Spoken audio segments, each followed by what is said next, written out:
basically, thank you. That's all I can say.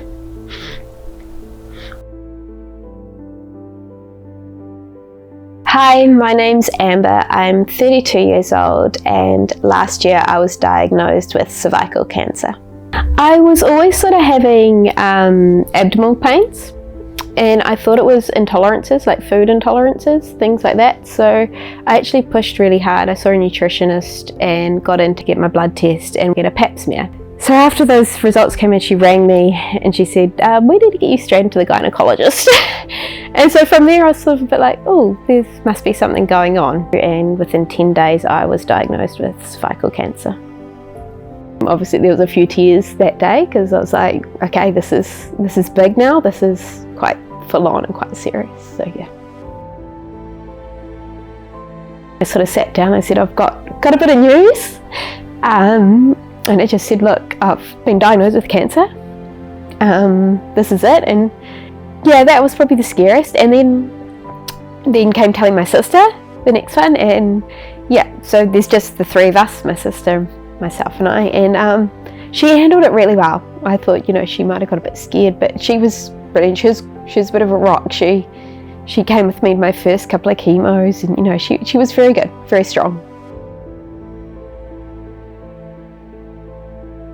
So one of the first things, when they sat me down, paclitaxel, the drug I was on, they said, you're definitely going to lose your hair. And for me, I was like, that's fine, I was never sort of attached to my hair.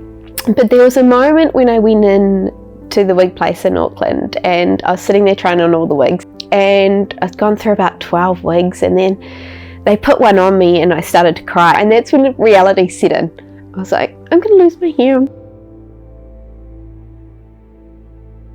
So Tracy, she's just got this really soft, lovely voice that always just made you feel at home whenever she rang. But she was quite a rock, like you always knew she was going to check in, and it was just, she just got those little bits out of you which really helped to take that sort of weight off your shoulder. And you didn't realise you were holding those sort of feelings inside, and then once you started talking to someone, it really made you relax a lot more. It's actually an experience I think you find with a lot of patients, because you're not family, you're not friends, they don't hold back, they're not scared of making you upset because you're the nurse. So you give them that space and that time to talk about their worries and their fears. And that's what I was doing with Amber. She would say she was fine, and we could have ended the conversation after 20 seconds, but I always just ask a few more questions, just making sure that she was okay. And I think it's really important that we ask people about their headspace and how that is as well, because we can get really focused on the physical side of things, but just checking in with their mental health, making sure they're doing okay there as well.